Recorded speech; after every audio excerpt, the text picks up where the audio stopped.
Join me on State of the Nation, 8 to 9 o'clock Monday to Thursday on GB News. Daisy's listening, and you should too. People in Britain, they love free speech, but they also love fair play. I don't care if I'm speaking somebody from a trade union, from the Labour Party, somebody from the SNP. And I think the viewers like to see that actually we can challenge one another, but in a positive way. We think we ask the questions that people want to ask, and often we ask the questions that we wanted to ask in Parliament but never got the chance to ask. So join us every Saturday, 10 a.m. till noon on GB News, Britain's news channel. First and foremost, I am a GB News fan, and I was before I was working here. Just love the fact that we're asking the questions that a lot of establishment media won't ask. With a bit of a twist, we not only want to inform you, but we want to keep you entertained. It's worth the drive because you get in and the team's all ready and waiting, they're itching to go, and it's a proper little family. GB News is the people's channel. It's the audience that makes the programme sing. We're giving our viewers and our listeners a voice. I see the thousands of your letters, tweets, emails, you name it, coming in. Britain is broken. How on earth did we get into this mess? But more importantly, how do we get out of it? The establishment had their chance. Now we're here to represent you. It's time for something different. It's time for GB News. I'm very patriotic. I believe in Britain. Our best days lie ahead. Britain's watching. Britain's watching. Join us here on GB News. The people's channel. Britain's news channel.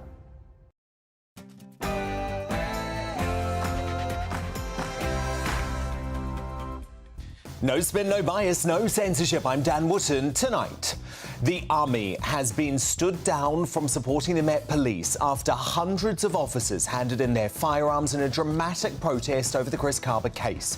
But is Scotland Yard Chief Sir Mark Rowley right to demand increased legal protections for officers to let police police? That's the subject of an important digest next. Then my superstar panel weigh-in. And tonight, I'm joined by Carol Malone, Nigel Nelson and Belinda DeLucy. Plus, as the platform Rumble, which is airing Russell Brand's videos, may be forced offline under the online safety bill, is this draconian act actually damaging free speech in the UK? Matt Letizia, Toby Young and Amy Ansell battle it out in the clash. Also on the way, Ramonas reunite and their arguments remain flimsy. I tried to order a tablecloth from Germany. It can't come to us, unfortunately. Customs and all that. All the red tape that's come in since Brexit. Reform UK leader Richard Tice, our new star signing here at GB News, reacts to that mass gathering of the Liberal elite live in the studio. And we'll discuss the furious locals protesting in Chichester after their beloved hotel closes itself down to put up more migrants. Elsewhere, after the King entrusts his loyal aide Tall Paul with the late Queen's private papers, does he risk losing these very significant historical documents? Or do the dissenting academics need to butt out of family affairs? And was Meghan Markle alongside Harry denied the microphone at this star-studded charity event organised by Hollywood actor Kevin Costner? I'll explain that moment with my Royal Masterminds, Lady Colin Campbell and Phil Dampier. First look at tomorrow's newspaper front pages, hot off the press too. Plus, Calvin McKenzie and Celia Walden give their unfiltered takes on the stories that matter to you. This is Dan Wootton Tonight. Let's go.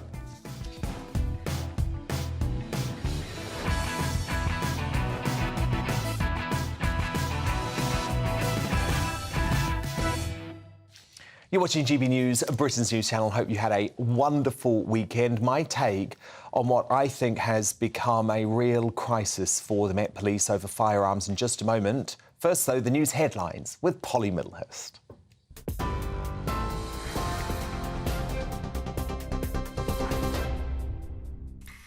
Dan, thank you. Well, the top story tonight, the Metropolitan Police, it says, has launched an investigation after it received a number of sex offence allegations against the comedian Russell Brand. The force this afternoon said the cases were not recent and no arrests had been made. It follows an investigation by Channel 4's dispatches, The Times and Sunday Times. The comedian denies all allegations against him. Thousands of passengers could have their flights cancelled or delayed after London Gatwick Airport introduced a temporary limit on flights. It's after an outbreak of coronavirus among air traffic control staff. There'll be a limit of 800 flights a day until this Sunday, which includes both departure and arrival flights. Now, the Army, which was on standby to help the Metropolitan Police, has been stood down. It's after a significant number of counter-terrorism firearms officers stepped back from their duties after one of their colleagues was charged with murder over the shooting of Chris Kaba in South London last year. The force says enough officers have now returned to armed duties to meet their counter-terrorism responsibilities without military help. The Greater Manchester Mayor says the North shouldn't have to pay for the government's mismanagement of HS2. Rishi Sunak is refusing to guarantee that the Manchester leg of the line will be completed, with a decision expected to be announced before the Tory party conference next week. Now, 1 million NHS appointments have had to be cancelled since December because of strikes in England. Last week's industrial action by junior doctors and consultants meant the magic number was reached. Another double strike is scheduled for next week, with the Health Secretary Steve Barclay labelling it grim and saying medics have received a fair and reasonable pay offer. Prosecutors will decide later over whether or not to call for a retrial of Lucy Letby on 6 counts of attempted murder. The former nurse was jailed for life last month for the murder of 7 babies and the attempted murders of 6 others at a hospital in Chester in 2015 and 2016. Jurors were unable to reach a verdict on 6 further counts of attempted murder in relation to 5 children. She denied the charges and has launched an appeal. Experts are warning the government won't meet its manifesto pledge to end homelessness by next year. The Kerslake Commission says there are chronic and unresolved issues in the housing system, with the crisis pushing more people onto the streets. The number of people sleeping rough last autumn was 25% higher than the same period 3 years ago. The government, though, says it is spending £2 billion to end rough sleeping for good. Now, there's a high chance of seeing the beautiful Northern Lights in Scotland over the coming week. The chances of seeing the Aurora Borealis have increased because the nights are longer. The Northern Lights have already been seen in Scotland and parts of England, including North Yorkshire and Herefordshire. Pictures on social media showing beautiful greens, reds, oranges and other colours dancing across the sky. You're with GB News on TV, online, DAB+ radio and the TuneIn app. This is Britain's news channel.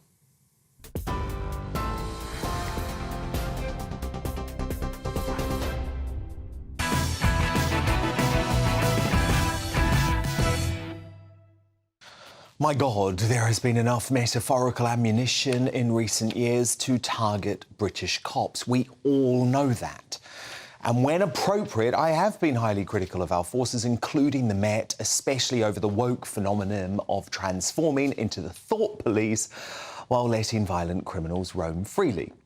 But tonight I come on air with nothing but the utmost sympathy for the armed officers who, for a brief moment during 24 hours of high drama, handed back their gun permits in retaliation at the decision to charge one of their own with murder following the killing of Chris Kaba. I have a special place in my heart for police officers the world over who put their lives on the line on a daily basis to protect us. And I think that's because I come from a family of police officers on my father's side, both here in the UK and in New Zealand. And as you might know, my uncle Derek was killed in the line of duty in 2008. It was a normal shift for Sergeant Wootton, who was 52, until he received a report of a serious assault and carjacking. Unarmed, he was laying road spikes in a desperate bid to stop the hardened criminal behind the wheel, but was struck in the legs, thrown more than 27 metres down the road and killed instantly, forever ripping the heart out of my family. So the idea that firearms officers, of which there are more than 3,000 volunteers in the Met, could face jail for similar life or death, split-second decisions in the line of duty that are all about protecting the public makes me feel deeply uncomfortable. The Prime Minister Rishi Sunak, trying to calm the situation today, was right to back a Home Office review from Suella Braverman about how armed police can avoid being tried in court for doing their duties. Look, our firearms officers do an incredibly difficult job. They're making life or death decisions in a split second to keep us safe, and they deserve our gratitude for their bravery. Now, it's important when they're using these legal powers that they do so with clarity and they have certainty about what they're doing, especially given the lethality that they are using. That's why the Home Secretary's asked her department to review the guidance that the officers are operating under to make sure that it is robust and that it commands the confidence not just of the officers but of the public as well. And that is a great aim. But it won't be enough to silence tonight the increasingly worried supporters and protectors of our forces who see the dangers of the police being thrust into the midst of an increasingly toxic American-style social media-driven culture war over individual incidents. I think they've collectively come to a position where they've had enough in terms of the support or the lack of support that they've had from the leadership of the organisation. You know, I think all the police officers would acknowledge that they need to be held to account. I think what police officers are saying is that they want that reassurance. This is effectively the biggest crisis Sir Mark Rowley has had. The only reason he's doing it is because basically they're volunteers, they've withdrawn their services because of their concerns, and he's left the situation where he's having to call in the military. Last night, there were said to be only 2 armed units policing London rather than the usual 15 during what was described as a period of reflection. That is not acceptable, and there must be an urgent resolution to what is a very sensitive situation. And to respond now, my superstar panel, top Daily Express columnist Carol Malone, GB News senior political commentator Nigel Nelson, and the former Brexit Party MEP Belinda de Lucy. And Carol, look, this is an incredibly sensitive situation, in part because we cannot legally talk about the specific incidents of the Chris Carber case because he has now been charged with murder. However, this situation, Carol, feels completely unsustainable. You know, as you pointed out at the start there, we've had a lot of complaints about Met cops in the past couple of years, more than the past couple of years. However, I'm 450% behind them on this. If I could be more, I would be, because these guys do a job that the rest of us couldn't, wouldn't, or too scared to do. Every single day of their lives, they're holding a weapon and they're in situations where they could be shot themselves or they have to shoot other people. And no one should underestimate the toll it takes if you have to shoot someone else. Sometimes, very occasionally, they make mistakes. Most of the time, they do not. But every day, they go out never knowing whether they're coming back home, and their families, their wives and their kids are thinking the same thing. And they have to know. I think they should be protected in the line of doing their jobs, because we can't pretend that our cops are like the cops in America. Our police aren't trigger happy in the way some of the cops in various parts of America There's just no evidence of that. There's just no evidence to back that up. But they have to be protected because they have to know that every decision they make is not going to be judged on the basis of a mob, an angry mob in any community that says this is about one thing, this is about racism, this is about whatever. They can't be judged because that's where it's got to in America. And that's where it's got to in America. And I'm worried we're heading in there. But also they can't be in a position where every time they discharge their weapon, they have to wonder whether they're going to be charged with murder. Because that doesn't work. Because as you pointed out before, not many units are on the street. 1 in 7 of our terrorism units are out there tonight. Imagine how scary that is. If you're a terrorist and you want to do something, now's the time to do it, because all these guys have handed their weapons in. And if something happens, it's not their fault. Although we have been reassured throughout the course of the day, Belinda, that the army has now been stood down because apparently enough officers are now able to patrol the streets. We certainly hope that is true. But do you agree with Sir Mark Rowley, the Scotland Yard chief, that actually there needs to be increased legal protection for officers? Yes, or we won't have an armed police force. It's as simple as that. I don't know anyone who would volunteer to protect and serve communities if they're at risk of jail time for doing what they need to do during work, but that they're trained to do. You know, the terrorist threat to the UK is still substantial. Gun crime is rising in 2/3 of police areas across England and Wales. We need an armed police force, and we need to back them and support them, because as Carol quite rightly said, these people do jobs that we don't want to do. Their courage in putting themselves in the line of fire to protect and serve because they care about communities. It is not the same as everyday criminals who premeditate or plan murder and killings. These are our police force. We need to back them, and we need to back them now and reform the legal protections that they have. But Nigel, you don't think the police do need any increased protections? Well, the trouble about it's a difficult one, because the trouble about this is that every event is different, and so the circumstances surrounding every event is different. And if the legal framework that exists can't cope with those circumstances, it needs to be reviewed. What I don't think you can have is a situation where the police or soldiers, who also have to use lethal force, are above the law. I think they need to be within the law, and unless the law is actually getting it wrong because of a specific case, that at the moment the guidelines are about right. So they shoot to incapacitate rather than to kill. They only if you have time. No, this is absolutely right. Shoot, if you can, I mean, if somebody is actually holding a bomb, then you shoot to kill. Or if you think that they have a weapon and they're going to discharge a weapon at you or the public, so then you have to just shoot wherever you can. But obviously they're highly trained, and so as a result of that, they should be able to, where possible, shoot to incapacitate.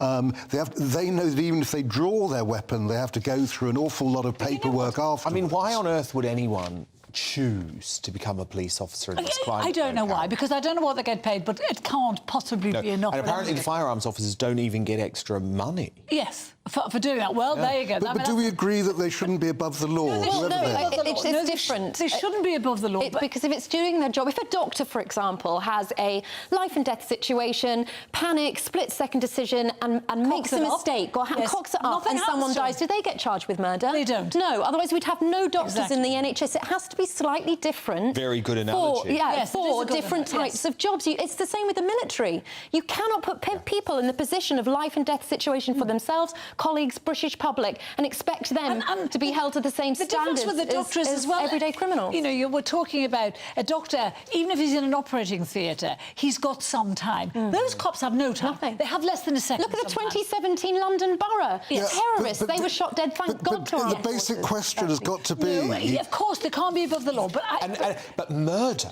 I mean, look, and we're not going to talk about the specific case, but let's just remember what murder means. That suggests that there was some sort of premeditation. You willfully set out to kill someone, and I don't know the officer involved, but you cannot believe that is the case for a working officer. What about gross negligence or removal of licence, removal of job, if it's in the line of duty, if you're performing your job? But that happens anyway, doesn't it? I mean, the whole thing is that if they get it wrong, that they do pay a number of penalties, the worst being they could go to jail.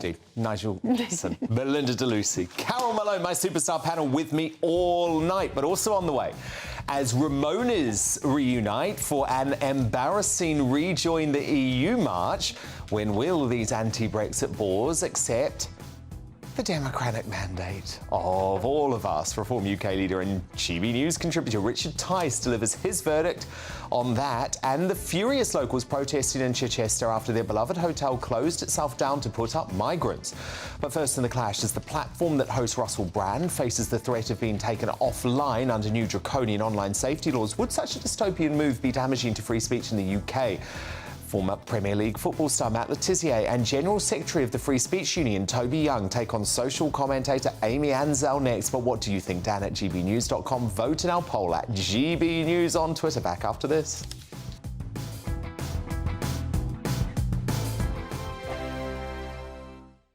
What you get for breakfast is something that, if we do our jobs right, you will wake up to news that you didn't know the night before. It's a conversation. It's not just me and Eamon. We want to get to know you, and we want you to get to know us. From 6, it's Breakfast with Eamon and Isabel. Monday to Thursdays on GB News, Britain's news channel. Westminster is going around in ever-decreasing circles, followed by the media. Britain is broken. How on earth did we get into this mess? But more importantly, how do we get out of it? Join me at 7 p.m, Mondays to Thursdays on Firearms here on GB News. We will have open, rational debate. We've got to work out how Britain moves forward from this. Join us here on GB News, the People's Channel. Britain is watching. Join me, Andrew Pearce and Bev Turner, Monday to Thursday, 9:30 a.m. Who benefits from that? Not the British public. And on Fridays, join us, Tom Harwood And Ellie Costello from Britain's Newsroom. That's what you get with this show. That's fantastic. If it's happening, we're talking about it on Britain's Newsroom. GB News, Britain's news channel. GB News, unlike other broadcasters, isn't obsessed with the London-Westminster bubble. We think there's a nation beyond the M25, and that's why we talk about the issues that matter across the land. Join me on State of the Nation, 8 to 9 o'clock Monday to Thursday on GB News. Daisy's listening, and you should too. People in Britain, they love free speech, but they also love fair play. I don't care if I'm speaking somebody from a trade union, from the Labour Party, somebody from the SNP. And I think the viewers like to see that actually we can challenge one another, but in a positive way. We think we ask the questions that people want to ask, and often we ask the questions that we wanted to ask in Parliament but never got the chance to ask. So join us every Saturday, 10 a.m. till noon on GB News, Britain's news channel. Nightmare commute. Kick it up a gear with me, Patrick Christie's at Drive Time, 3 till 6 p.m, Monday to Friday on GB News Radio. You can listen online and on DAB+, on the smart speaker app and on the GB News app. And if you've got an Alexa, all you have to say is, Alexa, play GB News. We're also on TuneIn and the Radio Player apps. From the school run to rush hour, get revved up with me, Patrick Christie's, on GB News and GB News Radio. First and foremost, I'm a GB News fan, and I was before I was working here. Just love the fact that we're asking the questions that a lot of establishment media won't ask. With a bit of a twist, we not only want to inform you, but we want to keep you entertained. It's worth the drive because you get in and the team's all ready and waiting, they're itching to go, and it's a proper little family. GB News is the People's Channel. It's the audience that makes the programme sing. We're giving our viewers and our listeners a voice. I see the thousands of your letters, tweets, emails, you name it, coming in. Britain is broken. How on earth did we get into this mess? But more importantly, how do we get out of it? The establishment had their chance. Now we're here to represent you. It's time for something different. It's time for GB News. I'm very patriotic. I believe in Britain. Our best days lie ahead. Britain's watching. Britain's watching. Join us here on GB News. The People's Channel. Britain's news channel.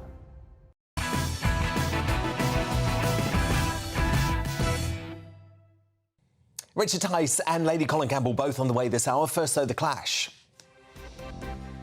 And breaking tonight, the Met Police say they are investigating comedian turned independent media star Russell Brand following a, quote, number of complaints against him.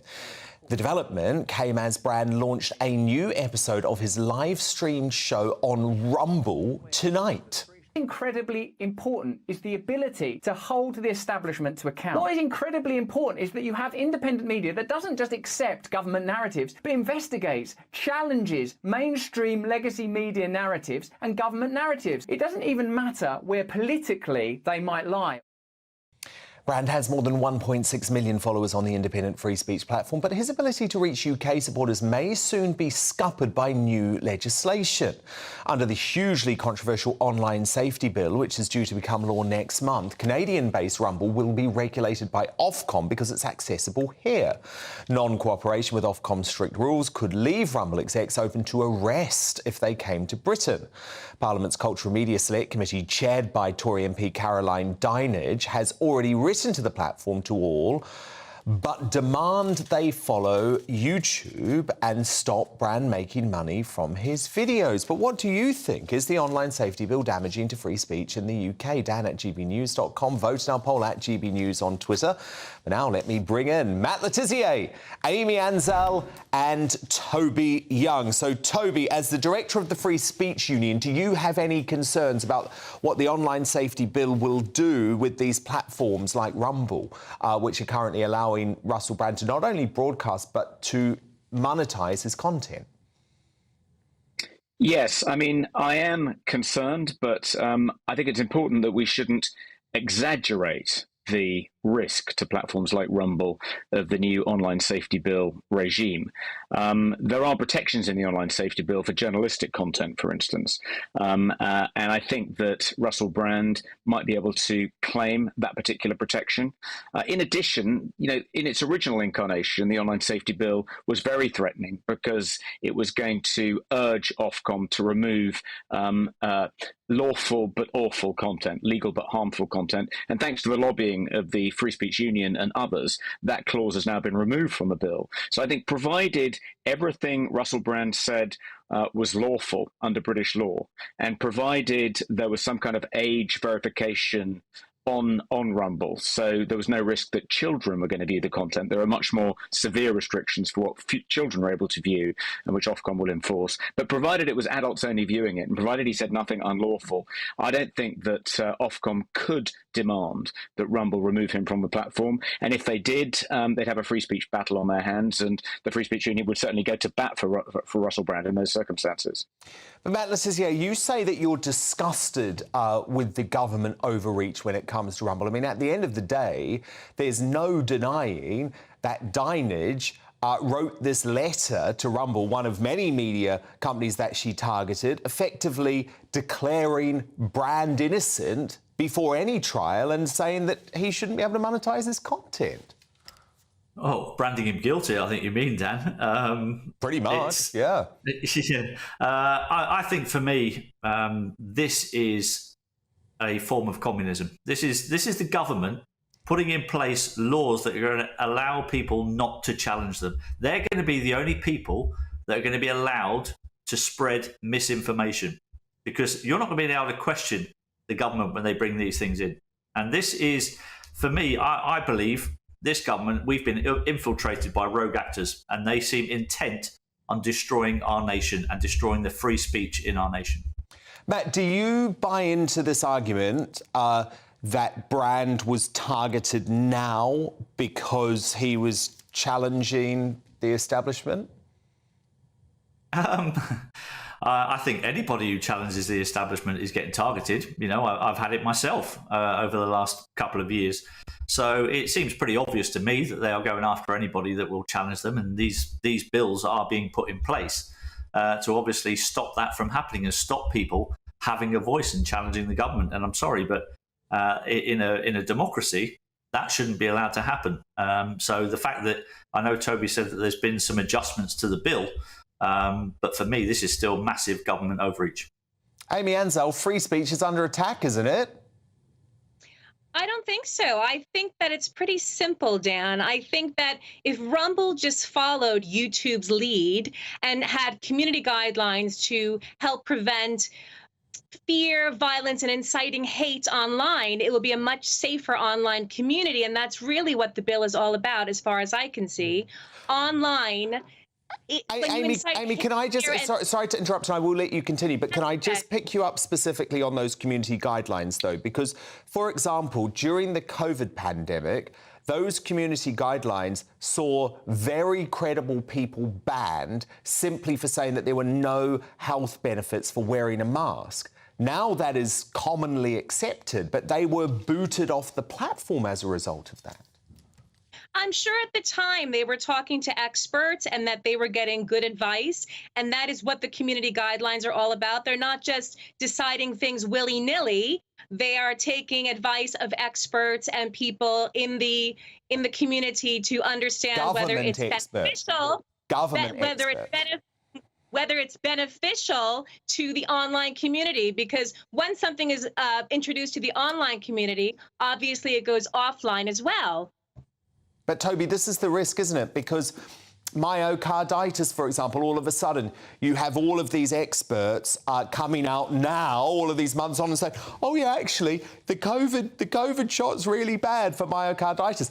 At the time, if you said that on any of these platforms, you were booted off. So isn't that why Rumble deserves protection? Not because everything that they put on their platform is true, but because they are allowing the debate to take place and they're trusting their audience to have that debate. Yeah, and I'm reasonably confident, Dan, that unless the bill is made worse, and it could be by the next government, so the regulations could become more onerous, or unless Ofcom may overreach, or various critics of platforms like Rumble might misinterpret the law and claim they should be held to a higher bar than in reality they should. But originally in the bill, there was this requirement that platforms were going to say how they intended to deal with health-related misinformation, which is where people would have attacked when it came to drawing attention to some of the health risks of the COVID-19 vaccines. But that's now gone. I think there's a worry that social media platforms will create in their own terms and conditions various policies about the removal of misinformation, disinformation, conspiracy theories. And as you know, those are often just ambiguous phrases used to describe anything, supporters of mainstream narratives disagree with. But that language isn't in the bill anymore. No. I mean, but it's a creep, though, isn't it? It's a creep, and we can see the creep.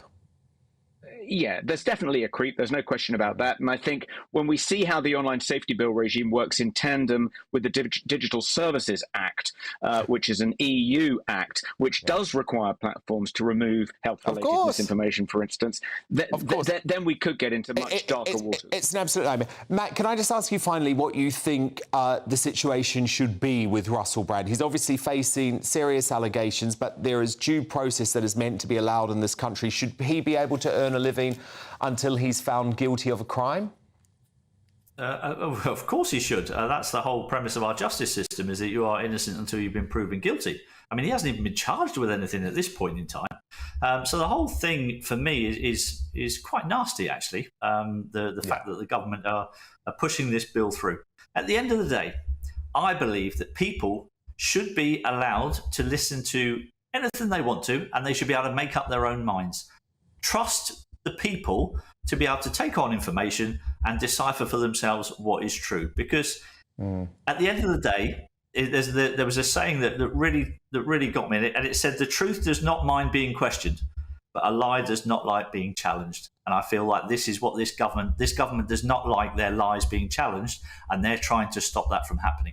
Matt Letizia, Amy Ansell, Toby Young, absolutely fascinating debate. Thank you all. So what do you think? As it's revealed that Russell Brand's host platform Rumble may be forced offline under new online safety laws, would this be damaging to free speech in the UK? Lara writes, only state-approved free speech that aligns with the establishment narrative will be allowed. It's starting to look like George Orwell was a prophet and not an author. Goodness me, that's true. From Drudsby, literally no one even heard of this platform until last week, but they all rushed to defend it with no idea what's on it. And Emma writes, safety laws, because people talk about the corruption and lies in the mainstream media. The irony. Your verdict is now in 87% of you say the online safety bill is a threat to free speech in the UK. 13% of you say it's not. My royal masterminds, Lady Colin Campbell and Phil Dampier, standing by, as is Richard Tice. First, though, an update on the weather. Looks like things are heating up. Boxed Boilers, proud sponsors of weather on GB News. Hi there, it's Aidan McGibbon here from the Met Office with the GB News forecast. Today's showers ease overnight, clear spells to come, but further rain arrives during Tuesday. Some of that, once again, will be heavy with a strong breeze, but nothing compared to Agnes. Storm Agnes, named by the Met Office because of the risk of widespread disruption into Wednesday as that arrives. Before that, it will be a breezy night, but nothing out the ordinary. Some clear spells, and the lightest winds will be towards the east and south of England. That's where we'll see some mist patches form by dawn. But patchy cloud elsewhere, and that breeze will keep temperatures in the double figures in many spots. First thing, we've got some showers moving into central southern England. They push into the Midlands, East Anglia and the southeast by mid-morning. Perhaps the odd rumble of thunder associated with these. We've got a spell of more persistent rain moving through Northern Ireland into much of Scotland. To the south of that, showers into Wales and the southwest, but in between the showers, some sunshine, and the sun comes out once again in the southeast with temperatures here of 23 Celsius. Average temperatures towards the northwest, where it will stay windy with the risk of gales in the far north. Those winds ease by the start of Wednesday with some early morning sunshine for many. But Storm Agnes is winding itself up in the Atlantic, and that's going to bring a spell of wet and windy weather during Wednesday afternoon and evening. Risk of widespread gales, especially around Irish Sea coasts, where there's the chance of significant disruption on Wednesday afternoon and evening. Looks like things are heating up. Boxed boilers, proud sponsors of weather on GB News. Coming up, after the King entrusts his loyal aide Tall Paul with the late Queen's private papers, does he risk losing these very significant historical documents? My Royal Masterminds, Lady Colin Campbell and Phil Dampier, give their expert analysis on that shortly. But first, Reform UK leader and GB News' latest star signing, Richard Tice, gives his unflinching verdict on the Ramonas reuniting for a day of dancing and delusion as they try in vain to reverse Brexit. Plus, he'll react to protests against a beloved three-star hotel in Chichester being closed down to house illegal migrants again. Don't go anywhere. Monday to Thursday, 9 p.m. till 11 p.m. Join me, Dan Wootton, for 2 hours packed full of unfiltered opinions, unique takes, and fiery debates. I guarantee you blockbuster guests and exclusive reporting with no spin, no bias, no censorship. I think there is a culture of collusion, quite frankly. And no reason to go to bed. That's Dan Wootton tonight on TV, radio, and online. Monday to Thursday from 9 p.m. till 11 p.m. only on GB News, Britain's news channel. The Live Desk with me, Mark Longhurst. And me, Pip Thompson.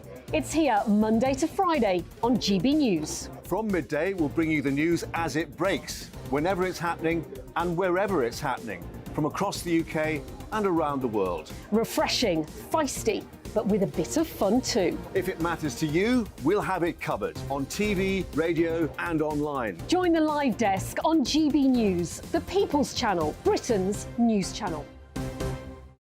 Join us every night on GB News at 11 p.m. for Headliners, which is 3 top comedians going through the next day's news stories, which is exactly what you need, because when the establishment has gone crazy, you need some craziness to make sense of it.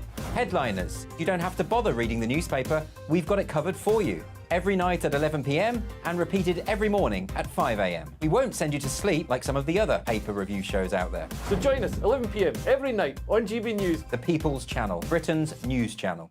So Jubes and Kerr, we tackle the issues of the day with real robust debate, both sides of the fence, battling it out with me in the middle with my forthright opinions and views. And often really interesting things happen because you start with a position and then by the end of the debate you find actually, well, I might not have thought about that one. What we need in this country is 2 new political parties. You should maybe think about doing a 2024 calendar. I'm Michelle Dewberry and I'm keeping you company right through until 7 o'clock this evening. GB News, the People's Channel, Britain's watching. In a world of dull and predictable radio and TV shows. Oh, hi. On Mark Dolan tonight, we've got big guests. We drill into the big stories of the day. The show adds up to a brilliant listening and viewing experience. Mark Dolan Tonight is the most entertaining current affairs show ever, and that's a fact. That's Mark Dolan Tonight, Friday, Saturday and Sunday from 9. Only on GB News, Britain's news channel. Like all families, we have arguments every now and then, but actually we agree on what the mission of GB News is, and that's the most fundamentally important thing. GB News provides the kind of platform that lets all voices be heard.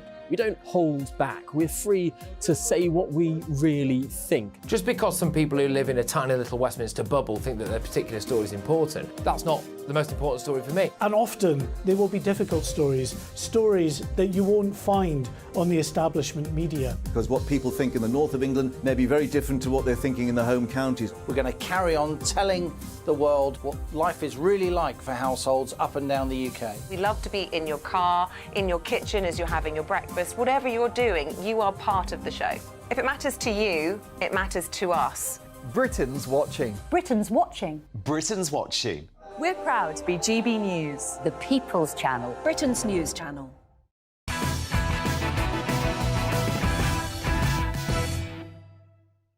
Reform UK leader and new GB News recruit Richard Tice is here on his first official day at Britain's news channel. Richard, it is great to have you. Great to be here, and it was a lot of fun doing Nigel's show. He's out fishing down in Cornwall. He's put you to work. He's put me to work on my first day. Well, you were absolutely seamless, and honestly, it's so great to have you here officially. I know you've been on our show a lot, but to have you officially part of the family. But look, Albie and Leo popped down to the Rona March in London on Saturday. And I had to show you, Richard, what these guys got up to. What else do you miss about the...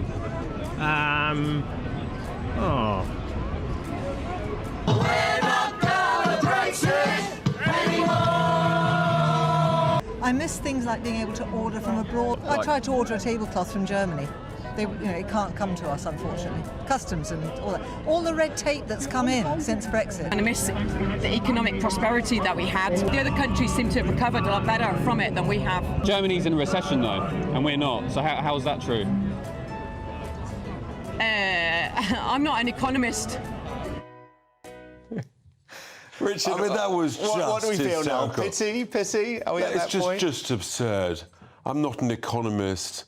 I put an economic view out there. I get challenged on it. I get it wrong. Oh, I'm not an economist. I mean, honestly, it's just absurd. And as for that dancing, I mean, as long as they don't go anywhere near Strictly Come Dancing, I mean, otherwise that would be the death of the BBC for them to say, look... But this was a flop, right? Because they were talking about tens of thousands. It was such a flop, actually, the main players had to put dodgy photos from previous marches 4 years ago because they were so embarrassed by how few people turned up. Complete flop.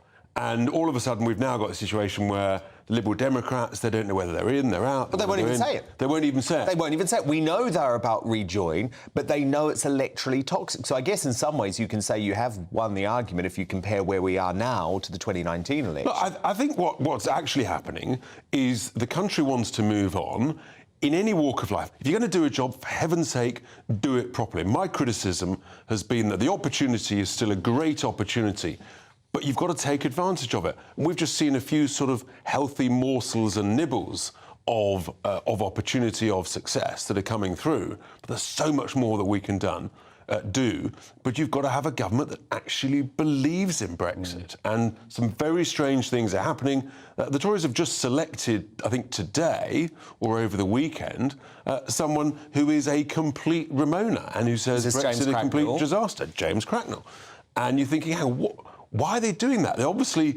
Essentially they're giving up on it, and they're quite happy to betray it. That is worrying. Look, got to move to the national emergency now, even if the rest of the MSM tries to ignore it.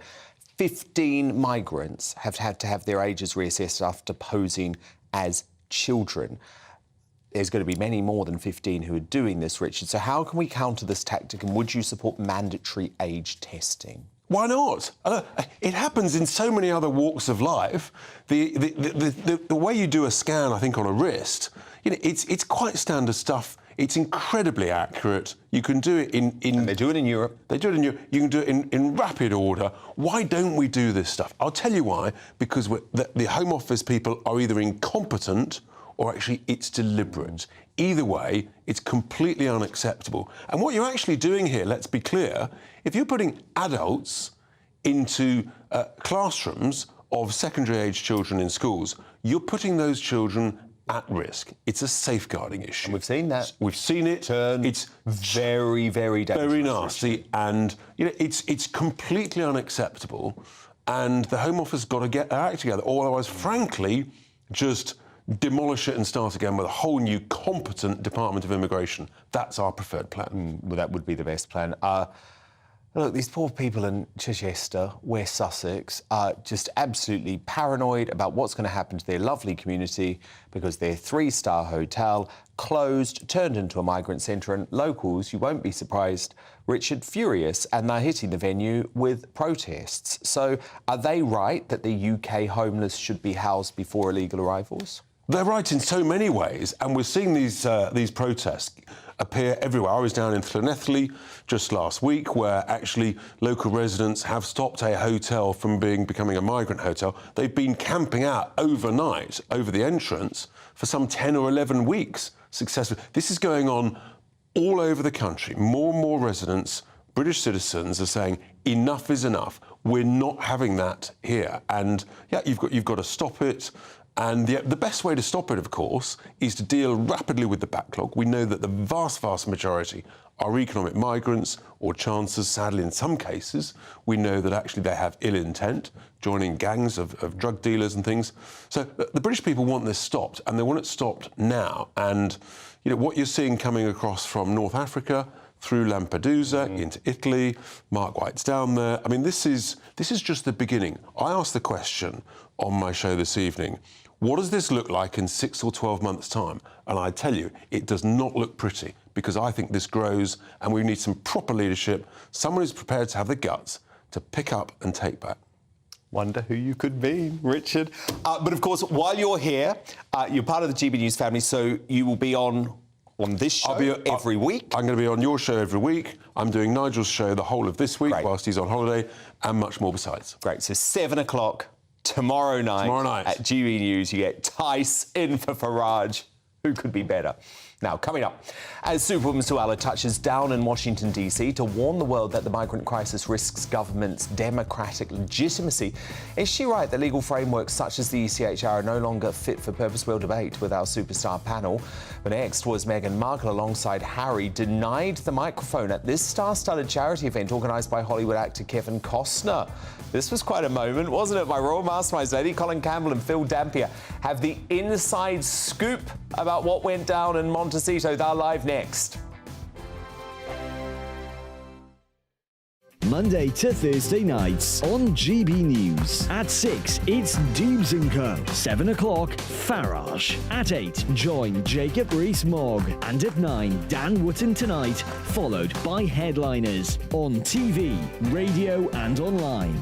This is GB News. Now then, Lee Anderson here. Join me on GB News on my show, The Real World, every Friday at 7 p.m. I'm not eating bloody cat. Are you Delicious. mental? Open your mouth. OK, here comes a train. Reminds me of the scene in Singing in the Rain. Adam, is that a good one? Whoa! Join me at 7 on GB News, Britain's news channel. Join me, Camilla Tominey, on Sunday mornings from 9:30, taking the politicians to task and breaking out of SW1 to see how their decisions are affecting you across the UK. Bursting the Westminster bubble every Sunday morning, only on GB News, the People's Channel. Britain's watching. Join us every night on GB News at 11 p.m. for Headliners, which is 3 top comedians going through the next day's news stories, which is exactly what you need, because when the establishment has gone crazy, you need some craziness to make sense of it. So join us 11 p.m. every night on GB News, the People's Channel, Britain's news channel. I'm Andrew Doyle. Join me at 7 o'clock every Sunday night for Free Speech Nation, the show where I tackle the week's biggest stories in politics and current affairs with the help of my 2 comedian panellists and a variety of special guests. Free Speech Nation, Sunday nights from 7 on GB News, the People's Channel, Britain's news channel. Every Sunday from 11, join Michael Portillo. There will be topical discussion, looking at the week before and the week to come. So kick back and relax at 11 a.m. on Sundays on GB News with me, Michael Portillo. GB News, the People's Channel, Britain's news channel. I joined GB News because I was sick and tired of not hearing my views being represented, not just mine, but so many people that I knew and spoke to. I just couldn't get my voice out there. I couldn't say anything. I couldn't do anything. Whatever the narrative was, I kind of had to follow it. GB News is there to provide a voice for those who have been ignored by the establishment media. We think different things, we've got a different style. GB News is here to be optimistic and positive about the future. It's real kind of dynamic and flowing, with the audience very much at the heart of it, like a big family. Here at GB News, we talk about the things that matter to you. Hearing the voices from right across our towns and cities, especially our towns. All sides of the argument represented with a heavy dose of opinion. We're on a mission here to make a difference. And the GB News family really is here for you, and whatever time of day you can watch or listen. Britain's watching. Britain's watching. We're proud to be GB News, the People's Channel, Britain's news channel.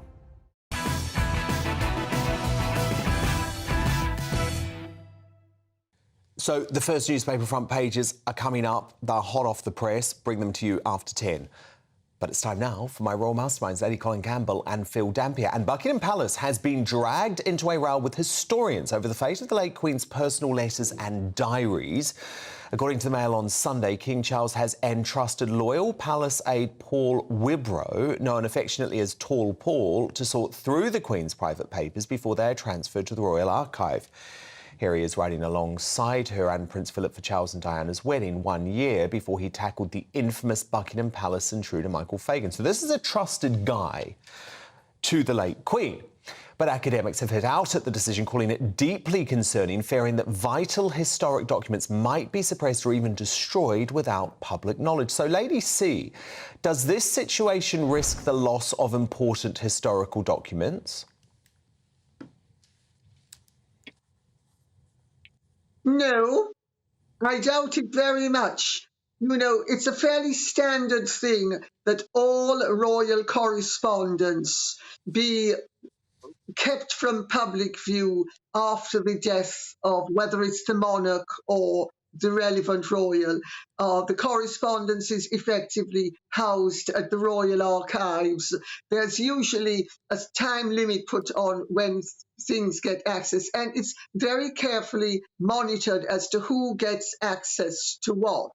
You know, there's only one case that I am aware of a royal, actually a monarch, ever having had his or her correspondence doctored with, effectively, except I should say, Queen Elizabeth, the Queen Mother's correspondence was burnt by Princess Margaret. But yeah. Princess Beatrice, who was Queen Victoria's youngest daughter, actually rewrote all of her diaries because they were so highly compromising. I mean, exactly, and I do understand that sometimes happens, but Phil, it is important, is it not, to hear from the late Queen? Yeah, good evening, Dan. I mean, Paul Wibrow was incredibly close to the Queen. And as you say, he spent about 40 years with her. He was so close, in fact, he used to sit there watching television with her. And he's been spending several months doing this, actually going through all of her belongings. And he's the one person who knows where everything is, apart from Angela Kelly, of course, who's probably now left. But I think what fascinates me about this is I cannot believe that the Queen didn't leave instructions. And if she doesn't want her diaries to be seen by anyone, I'm sure she would have made provision for that. Paul. OK, yeah, I understand that. Now, look, I want to move on to this other royal row troubling the palace. The Sunday Times has reported that talks had taken place over the possibility of the Sussexes leasing rooms in Kensington Palace when visiting the country, with the Duke required by law to have a home in Britain as a Councillor of State.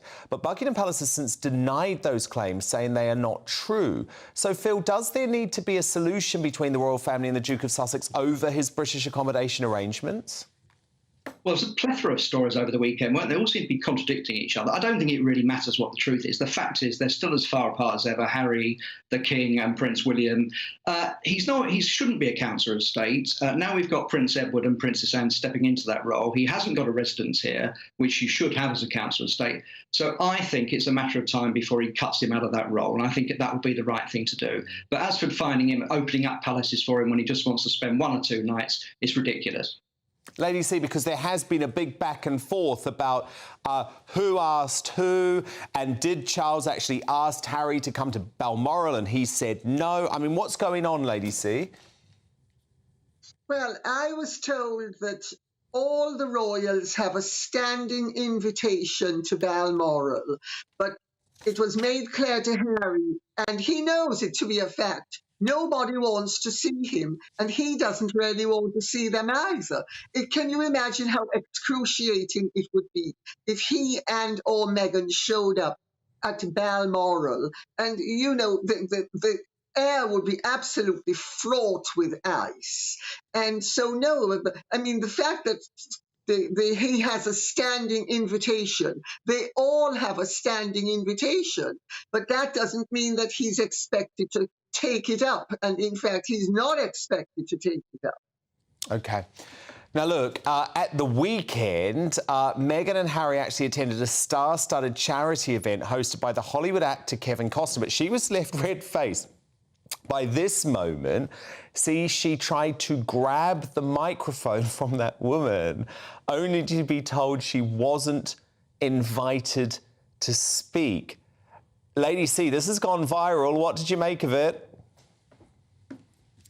Well, Dan, you're going to hate me, but I think in fairness to Meghan, you know, it's perfectly natural that she might have expected that she should speak.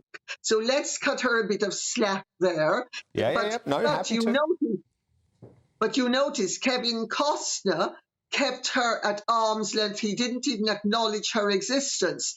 And I've heard very interesting things from people who were there, that in fact he almost treated her with disdain because they were parachuted in by Ari Emanuel of William Morris Endeavour. And he sort of, you know, Kevin Costner's a team player and a regular guy, and he went along with it. But evidently very reluctantly, and I'm told the look of disdain on his face every time he clapped eyes on her was something worth beholding. Now look, Phil, it comes amid these accusations that Harry and Meghan have been trying to gag teachers and school children as young as 5 at a school where they filmed their sordid Netflix reality show. Allegedly, it was demanded the school sign a clause banning anyone from making negative comments, but sources from Archwell say that standard practice was followed. So, Phil, is this proof the couple will do anything to protect their image, even if it means gagging 5-year-olds? It's absolutely incredible, isn't it? I mean, I'm sure that people will try and make out it's standard practice, but I mean, what if a teenager, some 13-year-old lad, some poor lad from Harlem had posted something on social media from this event? Are they going to get their high-powered lawyers onto them and sue him? I don't think so. I mean, it would look absolutely ridiculous. It shows they're paranoid. It shows they're absolutely trying to control freaks. Talked last week about how they're trying to control the press as well now and get back in with the press. And, you know, you don't get the royals saying to anyone before they come out, you know, you're not allowed to report anything we say. They don't like us reporting things they say, but they don't try and get it in writing. Lady C, what did you think about this gag clause? I think it's outrageous, but I think it's typical. You know, Meghan and Harry are dictators. They're trying to dictate to everybody what you have to say about them, whether you believe it or not, or then you have to be silenced. I mean, it's actually outrageous. If you stop to think of it, this sort of behaviour is unprecedented. Nobody in government, no royal, would ever behave like this except for Harry and Meghan. No, it's like something outrageous. Out of North Korea, isn't it? Lady Colin Campbell, Phil Dampier, my royal masterminds, thank you both so much. We'll speak later in the week. But coming up, as a campaign group prepares to name and shame them, would you vote for an MP if they say a woman can have a penis? Top Daily Telegraph columnist Celia Walden has her say on Sharon Davies' latest bold campaign to protect women's rights. But next, as Superwoman Suella goes global in her fight to tackle illegal migration, warning the world's governments in Washington, D.C. that their democratic legitimacy is under threat. Is she right that the ECHR is no longer fit for purpose? My superstar panel debate that next. Plus, you'll get a first look at tomorrow's newspaper front pages. Calvin McKenzie is on the way too. And I'm going to show you the despicable anti-Boris Johnson propaganda piece coming from biased Channel 4. The temperature's rising. Boxed Solar, proud sponsors of weather on GB News. Hi there, it's Aidan McGibbon here from the Met Office with the GB News forecast. Today's showers ease overnight, clear spells to come, but further rain arrives during Tuesday. Some of that, once again, will be heavy with a strong breeze, but nothing compared to Agnes. Storm Agnes, named by the Met Office because of the risk of widespread disruption into Wednesday as that arrives. Before that, it will be a breezy night, but nothing out the ordinary. Some clear spells, and the lightest winds will be towards the east and south of England. That's where we'll see some mist patches form by dawn. But patchy cloud elsewhere, and that breeze will keep temperatures in the double figures in many spots. First thing, we've got some showers moving into central southern England. They push into the Midlands, East Anglia and the southeast by mid-morning. Perhaps the odd rumble of thunder associated with these. We've got a spell of more persistent rain moving through Northern Ireland into much of Scotland. To the south of that, showers into Wales and the southwest, but in between the showers, some sunshine, and the sun comes out once again in the southeast with temperatures here of 23 Celsius. Average temperatures towards the northwest, where it will stay windy with the risk of gales in the far north.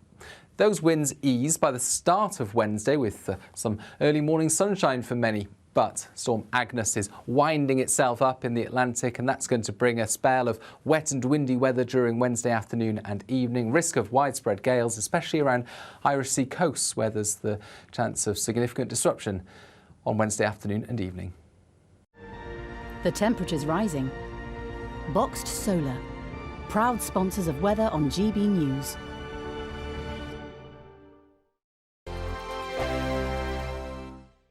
What you get for breakfast is something that, if we do our jobs right, you will wake up to news that you didn't know the night before. It's a conversation. It's not just me and Eamon. We want to get to know you, and we want you to get to know us.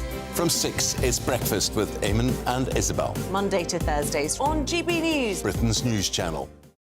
Join me, Andrew Pearce and Bev Turner, Monday to Thursday, 9:30 a.m. Who benefits from that? Not the British public. And on Fridays, join us, Tom Harwood and Ellie Costello from Britain's Newsroom. That's what you get with this show. That's fantastic. If it's happening, we're talking about it on Britain's Newsroom. GB News, Britain's news channel. Nightmare commute. Kick it up a gear with me, Patrick Christie's, at Drive Time, 3 till 6 p.m, Monday to Friday on GB News Radio. You can listen online and on DAB+, on the smart speaker app and on the GB News app. And if you've got an Alexa, all you have to say is, Alexa, play GB News. We're also on TuneIn and the Radio Player apps. From the school run to rush hour, get revved up with me, Patrick Christie's, on GB News and GB News Radio. People in Britain, they love free speech, but they also love fair play. I don't care if I'm speaking somebody from a trade union, from the Labour Party, somebody from the SNP. And I think the viewers like to see that actually we can challenge one another, but in a positive way. We think we ask the questions that people want to ask, and often we ask the questions that we wanted to ask in Parliament but never got the chance to ask. So join us every Saturday, 10 a.m. till noon on GB News, Britain's news channel. Every Sunday from 11, join Michael Portillo. There'll be topical discussion, looking at the week before and the week to come. So kick back and relax at 11 a.m. on Sundays on GB News with me, Michael Portillo. GB News, the People's Channel, Britain's news channel.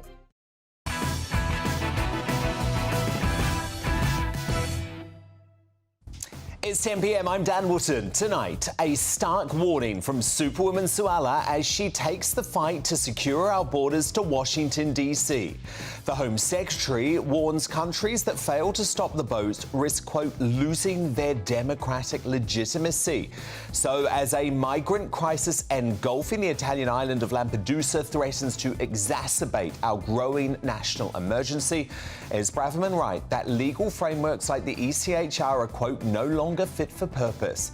That's the big debate with my superstar panel next. And tonight, I'm joined by Carol Malone, Nigel Nelson and Belinda Lucy. Plus, we all know what a woman is. But does your next MP? Top Daily Telegraph columnist Celia Walden weighs in on the Sharon Davies-led campaign group planning to name and shame politicians who say women can have a penis, meaning we could be hearing plenty more of this nonsense. A woman can have a penis. Look, I'm not.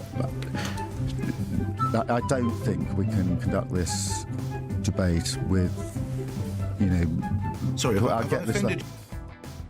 Celia Walden live soon. Also coming up tonight with Rishi Sunak considering banning cigarettes completely. Is this prudent public health policy or sinister state overreach? We'll debate in the media buzz. And with viewing figures for the BBC's flagship football focus show sinking like a stone after host Dan Walker was replaced by ex-women's player Alex Scott, are the predominantly male audience growing tired of watching women analyse the men's game? Fleet Fleet Street kingpin Calvin McKenzie tackles that controversial crisis enveloping the Beeb. Plus, as Channel 4 drop a trailer for its absurd Partygate drama series. Stay at home. You should not be meeting friends. If your friends ask you to meet, you should say no. But how can the state-owned broadcaster possibly justify their blatant bias against Boris and the Tory party? We'll also have a new Greatest Britain and Union Jackass revealed for you before the night is out. And tomorrow's newspaper front pages coming up hot off the press after Polly Middlehurst.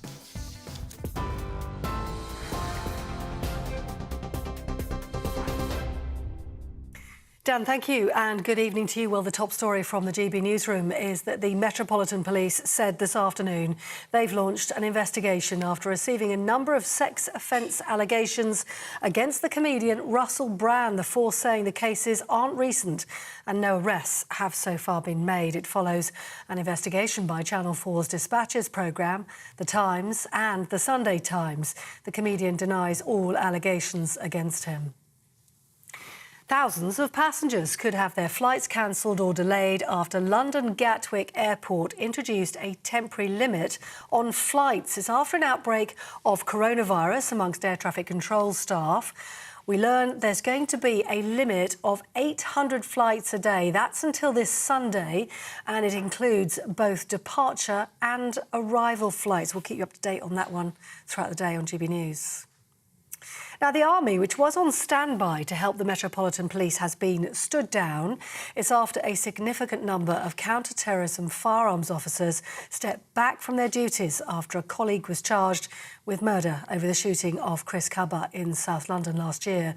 The force says, though, enough officers have now returned to armed duties for it to meet its counter-terrorism responsibilities without military help. The Greater Manchester Mayor says the North shouldn't have to pay for the government's mismanagement of HS2. Rishi Sunak is refusing to guarantee that the Manchester leg of the line will be completed, with a decision expected to be announced before the Tory party conference next week. 1 million NHS appointments have been cancelled since December because of strikes in England. Last week's industrial action by junior doctors and consultants means the country has reached the million milestone. Another double strike is scheduled as well for next week. The Health Secretary Steve Barclay saying it's grim and that medics have received a fair and reasonable pay rise. Prosecutors will decide later over whether or not to call for a retrial of Lucy Letby on 6 counts of attempted murder. The former nurse was jailed for life last month for the murder of 7 babies and the attempted murders of 6 others at a hospital in Chester between 2015 and 2016. However, jurors were unable to reach a verdict on 6 further counts of attempted murder in relation to 5 children. She denied the charges and has launched an appeal. Experts are warning the government won't meet its manifesto pledge to end homelessness by next year. The Kerslake Commission says there are chronic and unresolved issues in the housing system, with a crisis pushing more people onto the streets. The number of people sleeping rough last autumn was 25% higher than the same time 3 years ago. The government, for its part, says it's spending £2 billion to end rough sleeping for good. Now, there's a high chance of seeing the Northern Lights if you live in Scotland over the coming nights. The chances of seeing the Aurora Borealis, as they're known, has increased. It's because the nights are longer and because the sun is reaching the peak of its 11-year cycle, which means an increase in magnetic pressure fields on its surface, if you want to know the detail. The Northern Lights have already been seen in Scotland and in parts of England, including North Yorkshire and down as far as Herefordshire. Pictures on social media showing greens, reds and oranges dancing in the sky. Beautiful too. You're with GB News across the UK on TV, in your car, on digital radio and on your smart speaker by saying play GB News. This is Britain's news channel.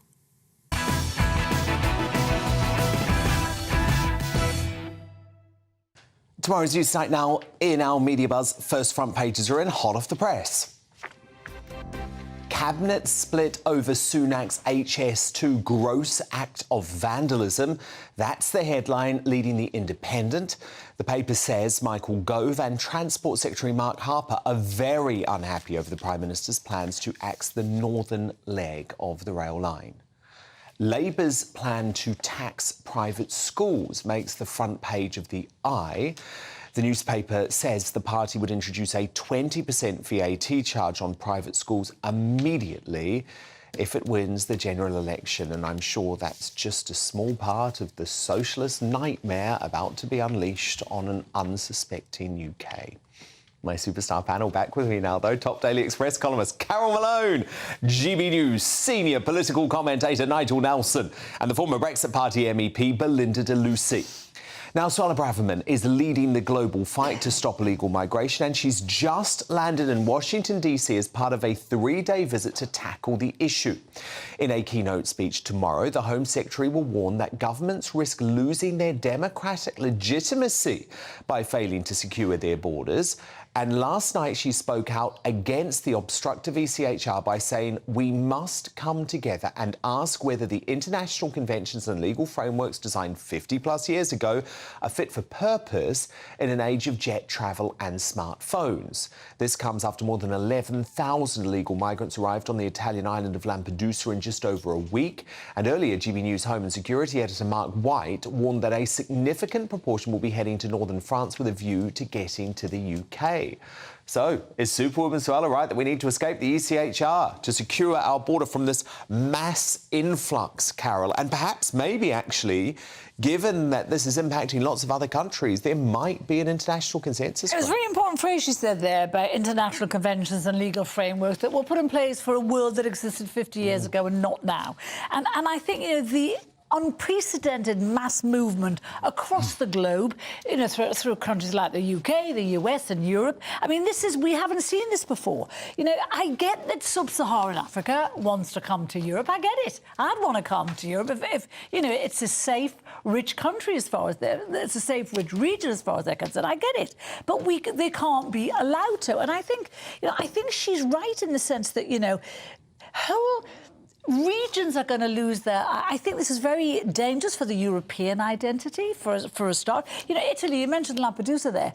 In 5 days, 11,000 came to a centre that actually was meant for, I think, was something like 600 people. In another centre in Sicily, 6,000 came for a centre that was only designed for 5,000 people. Now, these are the people that Keir Starmer has said, if he gets into power, he wants us to take what he calls our fair share from Italy and Greece. Now, Starmer... He hasn't said any of those things. He said exactly that thing. He called it our fair share, and forget... How else are we going to get a deal, Forget that we're not in these are European quotas, and we're not in the EU, so they might ask us to take more. So therefore we won't be subject to the EU quotas. But they're not going to sign up to a deal then. But he said... It may well be we won't get a deal, you're absolutely right. Well, then his plan falls apart. Rishi Sunak has tried to get a deal based on this and has failed. You know, Starmer's plan was that he believes France, when France says, if you take some of Italy and Greece's, we will take back some of the people who come across to you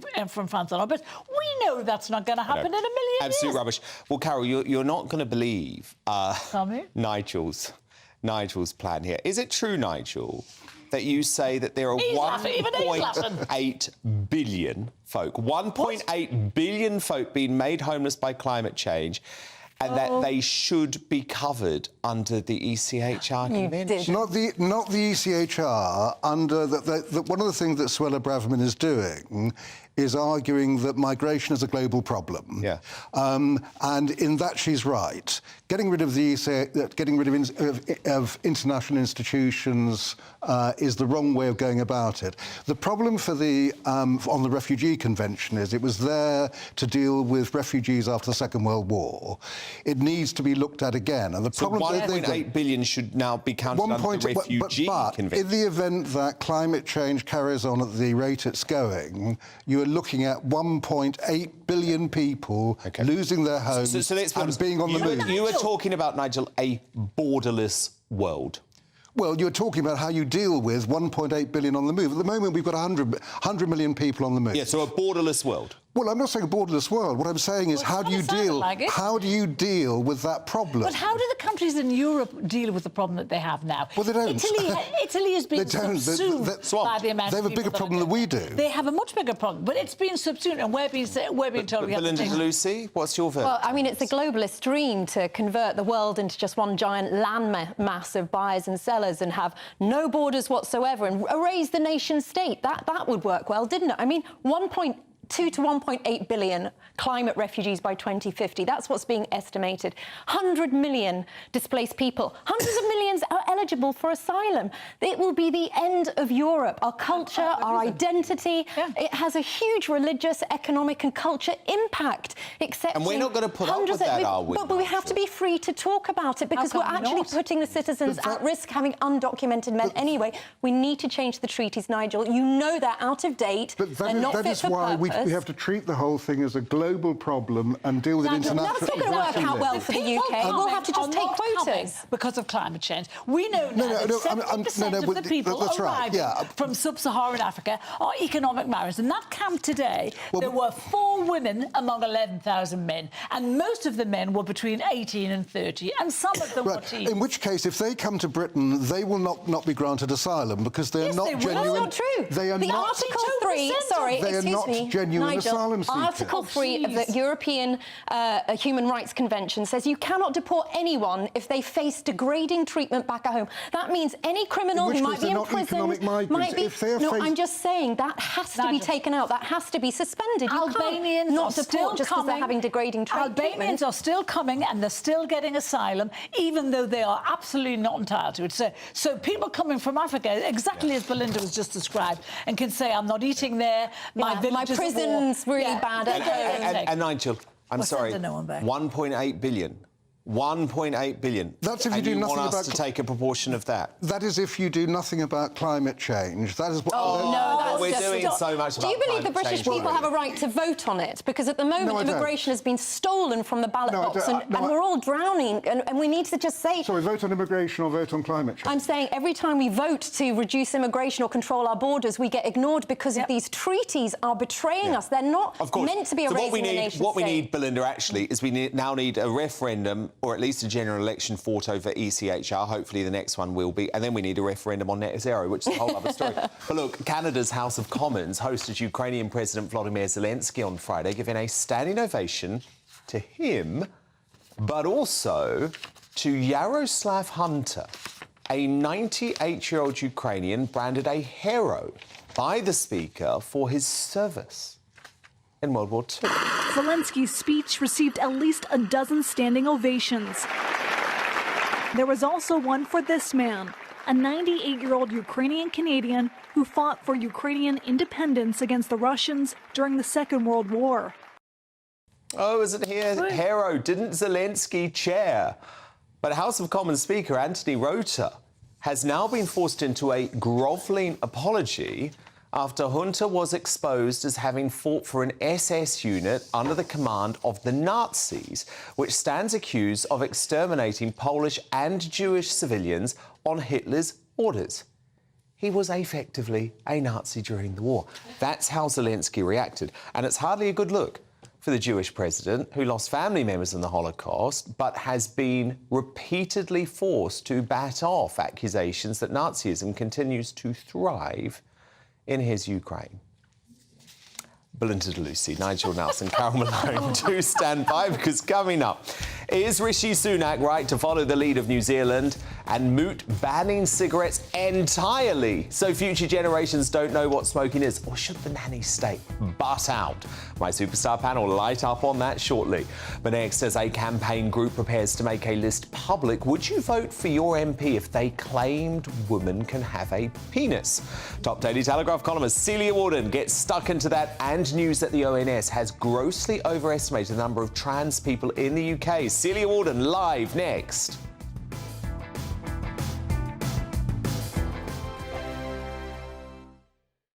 Monday to Thursday, 9 p.m. till 11 p.m. Join me, Dan Wootton, for 2 hours packed full of unfiltered opinions, unique takes, and fiery debates. I guarantee you blockbuster guests and exclusive reporting with no spin, no bias, no censorship. I think there is a culture of collusion, quite frankly. And no reason to go to bed. That's Dan Wootton tonight on TV, radio, and online. Monday to Thursday from 9 p.m. till 11 p.m.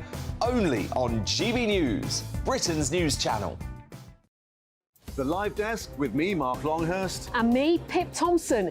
It's here Monday to Friday on GB News. From midday, we'll bring you the news as it breaks, whenever it's happening and wherever it's happening, from across the UK and around the world. Refreshing, feisty, but with a bit of fun too. If it matters to you, we'll have it covered on TV, radio and online. Join the Live Desk on GB News, the People's Channel, Britain's news channel.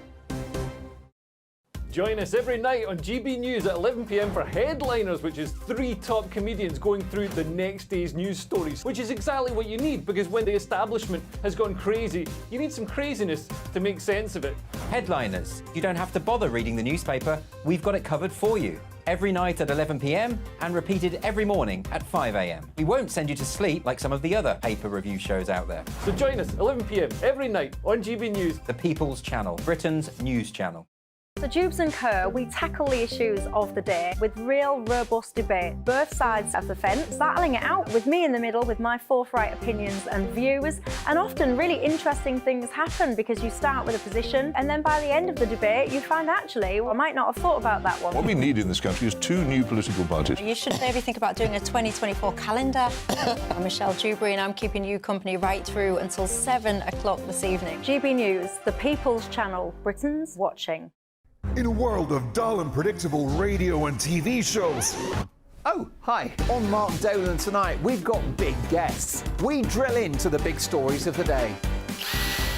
The show adds up to a brilliant listening and viewing experience. Mark Dolan Tonight is the most entertaining current affairs show ever, and that's a fact.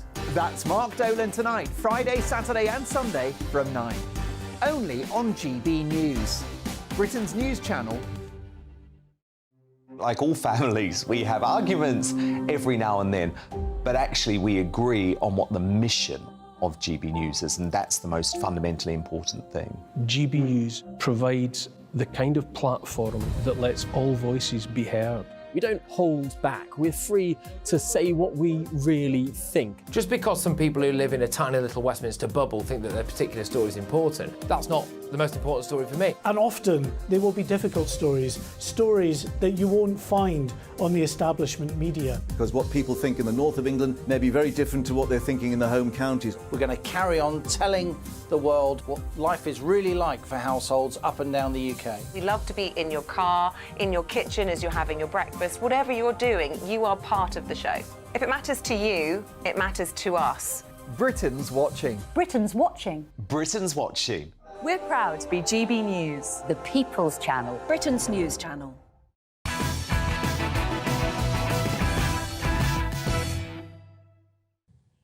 Calvin McKenzie is waiting in the wings on Alex Scott versus Dan Walker. First, though, it's leading Daily Telegraph columnist Celia Walden.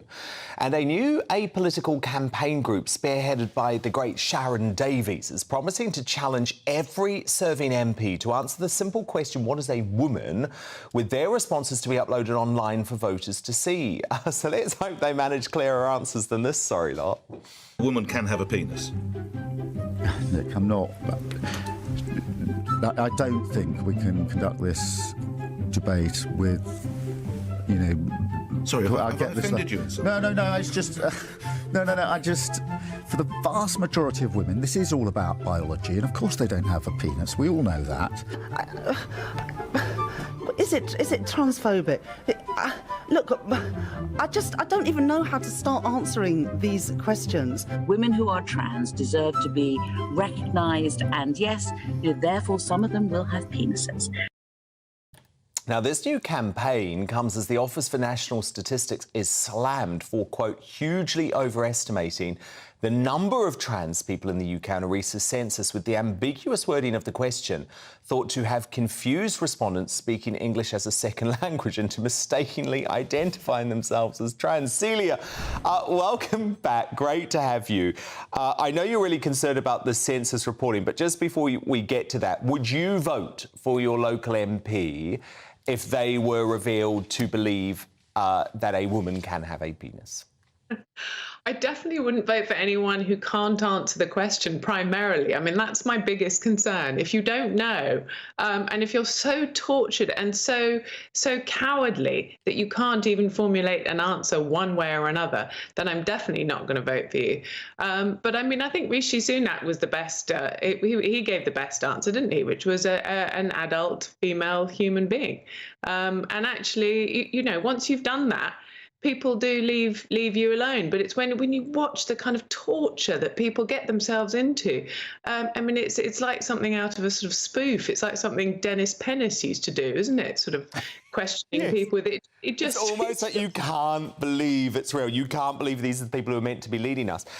Look, can we talk about these trans numbers, though, Celia? Because you've been digging into it this week, and you think the ONS have actually massively over-exaggerated the number of trans people in the UK, which could have huge concerns given this is huge concerning repercussions given this is a growing social debate. Right. Well, this is actually based off an inquiry that has been going on for some time, because I think the actual figures were released in January. This is of the 2021 census. And academics at the time pointed out that the way that the question was worded had confused people whose first language wasn't English. And so there were various sort of boroughs, I can't remember exactly where they were, in London, for example, or other places across the country where people sort of primarily, where a large percentage of people didn't speak English as a first language. And in one of them, for example, I think 1 in 5 people were considered to be trans, which you just think that's, you know, as we know, that's obviously highly improbable. And what concerns me is that this had to be pointed out. And only now are we getting to the bottom of it with this inquiry that has actually concluded that there were flaws made in the way the question was answered. And then you have to ask yourself, well, was this intentional? You know, were they deliberately slightly misleading and confusing people because they wanted the figures to correlate to, you know, yes.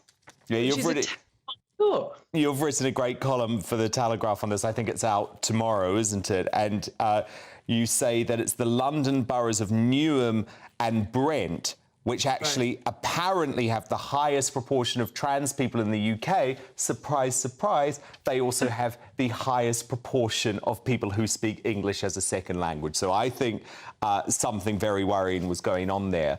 But look, I want to move on to this big sporting debate, though, Celia, because members of England's female angling team are now refusing to compete in the World Championship to protest the inclusion of a trans athlete in their team. So this is the male-at-birth athlete Becky Lee Birtwistle-Hodges, who has been added to the squad despite their previous inclusion back in 2018, leaving their female teammates, quote, humiliated, as England won bronze but were shunned by spectators and their fellow competitors. So, Celia, should British angling's governing body reverse this decision to ensure a level playing field? Well, I have to admit that I had to read this one quite carefully because I'm not really that keen an angler, and I'm not entirely sure what it involves. But as soon as I started reading about it, it was interesting that, for example, upper body strength, as once you think about it, you'd imagine, is a huge part. So how far you can cast there's apparently a big difference. I think women can cast 70. Anyway, men can sort of cast doubly as so that because of their upper strength. Yes, which makes sense. So again, it comes down to the same issue we're having with other sports, which is that they are perceived to be cheating, although it might be on the surface a kind of boon for them to have this kind of addition to their team. They as we saw previously, they were only perceived to be cheating in the sport, which nobody wants. No. So it comes down, and I do think that actually, it shouldn't have reached this level where they're refusing. It shouldn't. There just needs to be a blanket rule for the sport. I don't care if it's angling or if it's netball. There have to be biological men competing and biological women competing. Perhaps a separate trans category. It's so obvious to me. But both sides of the story always here on GB News, Celia, you know that. So Jamie Cook, Chief Executive of the Angling Trust, said team selection is currently based on this policy, but our ongoing consultation with women's team members and managers, which will be a key part of our review, could see this change. This review is yet to be completed, and until it is, our policy remains the same. So perhaps, Celia, there will be change in the world of angling, but always great to speak to you, Celia Walden. Must-read columnist with a must-read column in the Daily Telegraph tomorrow. Thank you so much. Calvin McKenzie and more of tomorrow's newspaper front pages coming up. First, a look at the weather. That warm feeling inside. From Boxed Boilers. Proud sponsors of weather on GB News. Hi there, it's Aidan McGibbon here from the Met Office with the GB News forecast. Today's showers ease overnight, clear spells to come, but further rain arrives during Tuesday. Some of that, once again, will be heavy with a strong breeze, but nothing compared to Agnes. Storm Agnes, named by the Met Office because of the risk of widespread disruption into Wednesday as that arrives. Before that, it will be a breezy night, but nothing out the ordinary. Some clear spells, and the lightest winds will be towards the east and south of England. That's where we'll see some mist patches form by dawn. But patchy cloud elsewhere, and that breeze will keep temperatures in the double figures in many spots. First thing, we've got some showers moving into central southern England. They push into the Midlands, East Anglia and the southeast by mid-morning. Perhaps the odd rumble of thunder associated with these. We've got a spell of more persistent rain moving through Northern Ireland into much of Scotland. To the south of that, showers into Wales and the southwest, but in between the showers, some sunshine, and the sun comes out once again in the southeast with temperatures here of 23 Celsius. Average temperatures towards the northwest, where it will stay windy with the risk of gales in the far north.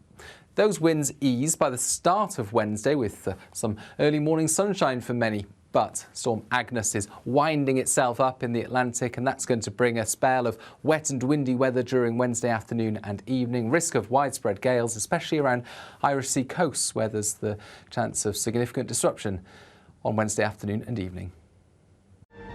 That warm feeling inside. From Boxed Boilers.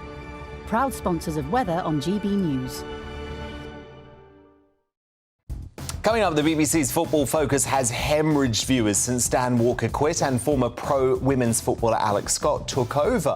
But as the Beeb denies it's anything to do with their new female presenter, are football fans right to claim it's because blokes maybe don't want to watch women analysing and presenting on the men's game? Controversial question. Fleet Street legend Calvin McKenzie gives his verdict on that shortly. But next, as Channel 4 releases a trailer for its obviously ludicrous Partygate drama. Shall I get the karaoke machine? Ooh. The death toll climbs every day. How is the state-owned broadcaster allowed to get away with its obvious anti-Boris, anti-Tory bias again? My superstar panel gets stuck into that and more of tomorrow's newspaper front pages straight after the break. Monday to Thursday nights on GB News. At 6, it's Deebs & Co. 7 o'clock, Farage. At 8, join Jacob Rees-Mogg. And at 9, Dan Wootton Tonight, followed by Headliners. On TV, radio and online. This is GB News. Now then, Lee Anderson here. Join me on GB News on my show, The Real World, every Friday at 7 p.m. I'm not eating bloody cat. Are you delicious? mental? Open your mouth. OK, here comes a train. Reminds me of the scene in Singing in the Rain. Adam, is that a good one? Whoa! Join me at 7 on GB News, Britain's news channel. Join me, Camilla Tominey, on Sunday mornings from 9:30, taking the politicians to task and breaking out of SW1 to see how their decisions are affecting you across the UK. Bursting the Westminster bubble every Sunday morning, only on GB News, the People's Channel. Britain's watching. Join us every night on GB News at 11 p.m. for Headliners, which is 3 top comedians going through the next day's news stories, which is exactly what you need, because when the establishment has gone crazy, you need some craziness to make sense of it. So join us 11 p.m. every night on GB News, the People's Channel, Britain's news channel. I'm Andrew Doyle. Join me at 7 o'clock every Sunday night for Free Speech Nation, the show where I tackle the week's biggest stories in politics and current affairs with the help of my 2 comedian panellists and a variety of special guests. Free Speech Nation, Sunday nights from 7 on GB News, the People's Channel, Britain's news channel.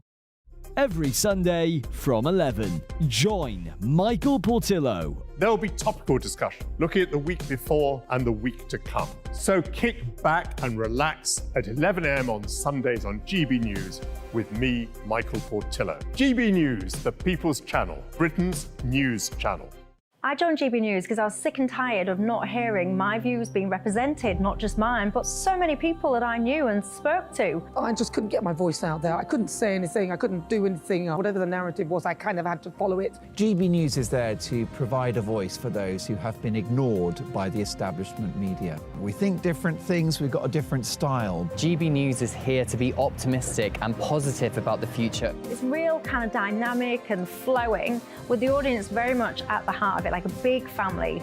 Here at GB News, we talk about the things that matter to you. Hearing the voices from right across our towns and cities, especially our towns. All sides of the argument represented with a heavy dose of opinion. We're on a mission here to make a difference. And the GB News family really is here for you, and whatever time of day you can watch or listen. Britain's watching. Britain's watching. We're proud to be GB News, the People's Channel, Britain's news channel.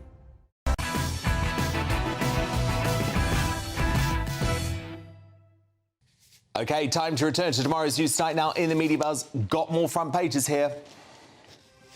And we'll go straight to the Daily Mail. Well, this is what we were leading on at 10 as well, reporting that Suella Braverman will deliver this major speech tomorrow in DC, saying that channel migrants are not refugees, and claiming international asylum rules are creating an absurd and unsustainable system with huge incentives for illegal migration. The Guardian, though, splashes on the shocking state of Britain's ageing prisons, with overcrowding and inadequate facilities, meaning that 1 in 10 should be closed down. That's according to the official watchdog. More on the Media Buzz now with my superstar panel, top Daily Express columnist Carol Malone, GB News senior political commentator Nigel Nelson, and the former Brexit Party MEP Belinda de Lucy. Now, a bombshell new poll out today has shown an intriguing swing to the Tories, with Labour down by 3 points and Rishi Sunak's party up by 5. The PM has finally started to get his flatlining party back on track after his net zero bonfire last week, and reports over the weekend that he will scrap the hated inheritance tax. But just as he's on the up, a nanny state storm threatens to derail the Conservative comeback as reports emerge that Sunak is looking at banning smoking for future generations. Under the plans being considered, the legal smoking age would be gradually increased so that anyone born after January 2009 never buys a cigarette. And Nigel Nelson, I was fascinated by this because you are the chain smoker on our superstar panel. Absolutely. And you're the bloke who wants to ban smoking altogether. Yes, I do. Yeah, I think that it's absolutely the right course of action. Why don't you give up then? Because I've passed that stage now. I like doing it. So it doesn't.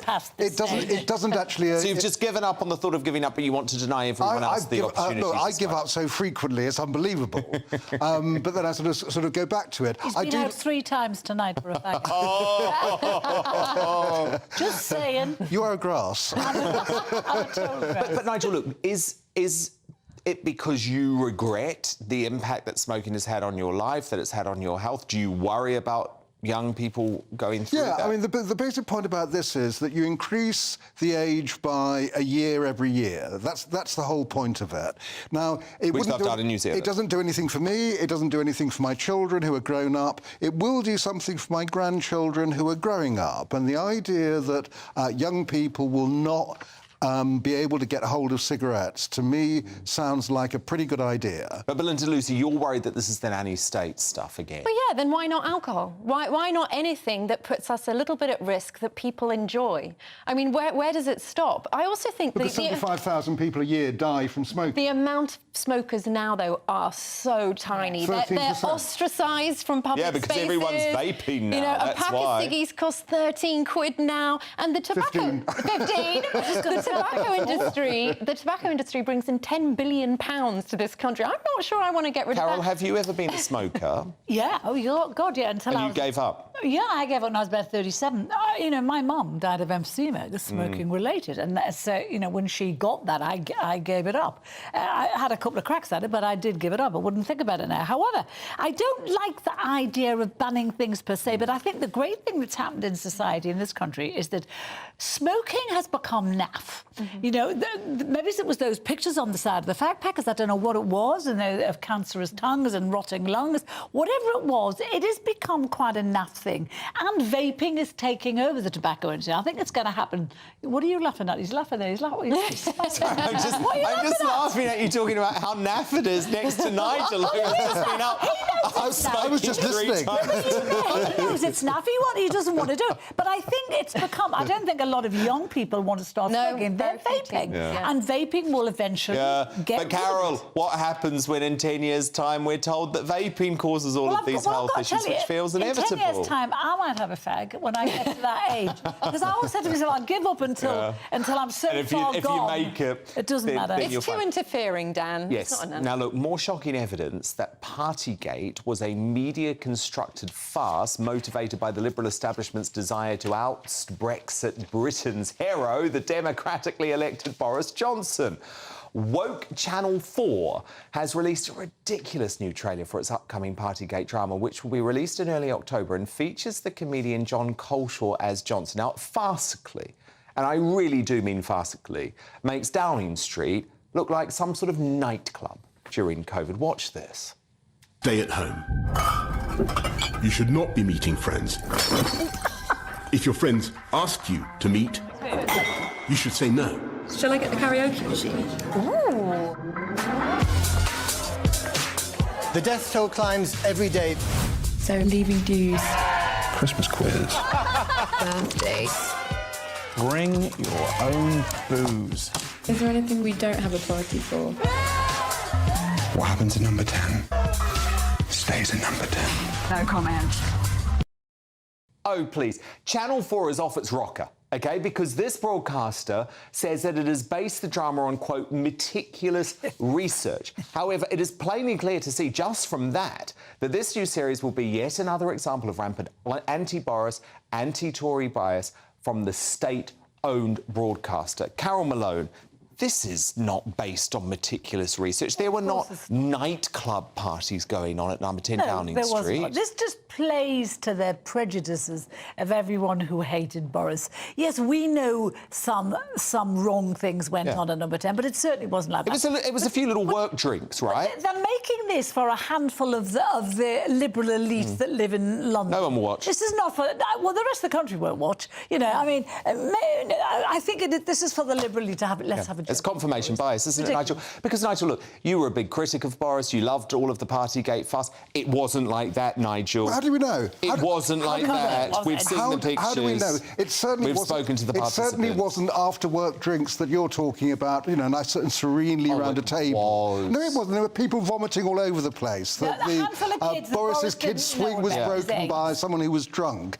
There were some, not all of them, but there were some wild parties going on in Downing Street. That makes out as if if there were hundreds of them and it was all encouraged Well, we don't know by that. Carrie All we've and actually Boris seen is a Johnson. clip there. I should look forward hugely to watching the full drama. But it is a drama. This is a fictionalised account of something that really happened. But it says don't have to have meticulous research. That's not about Belinda, Belinda, we don't see Channel 4 making a drama about Beargate, do we? Where Keir was swigging bear after bear after bear and downing Indian curries, even though Angela Rayner claimed she wasn't there when she was there. This is the confirmation bias of Channel 4. It's full of political activists. It's sort of become a joke, which is really sad, because when Channel 4 started out, it was quite an anti-establishment channel, and now it's sort of become the mouthpiece of the establishment. And it's trying to appeal to young people who aren't even watching it because they're on their phones or laptops watching Netflix. As Carol said, it's totally looking to target London within the M25. That's why their ratings are falling. They will have spent millions on this. They will have spent millions on this.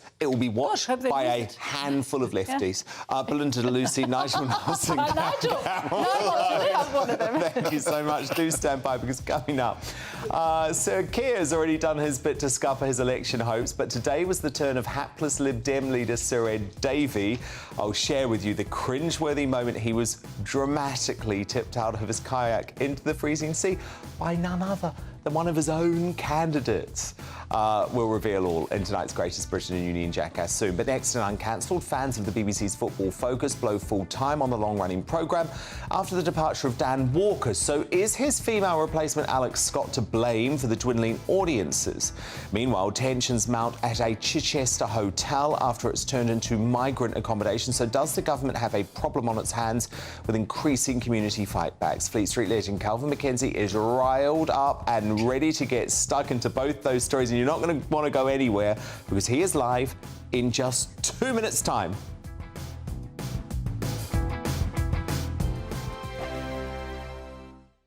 What you get for breakfast is something that, if we do our jobs right, you will wake up to news that you didn't know the night before. It's a conversation. It's not just me and Eamon. We want to get to know you, and we want you to get to know us.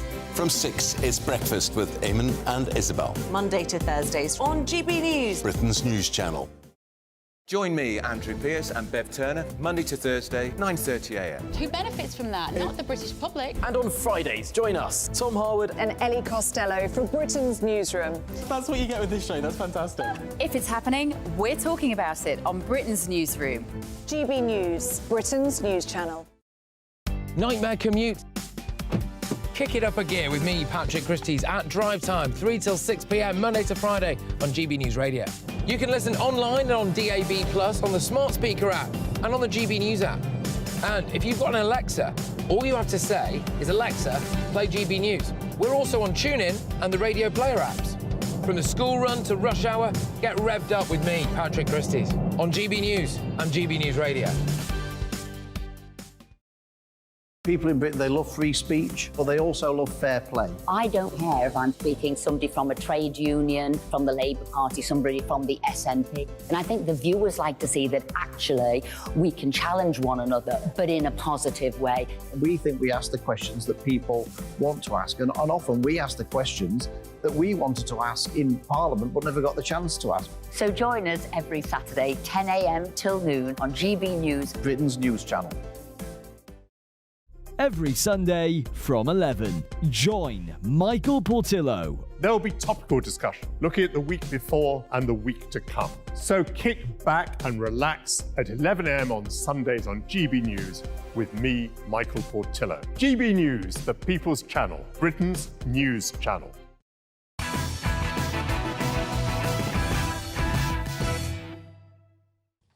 Calvin Mackenzie is uncancelled. And you know this is where Britain's top commentators speak out on controversial issues without the fear of the cancel culture sweeping the rest of the media.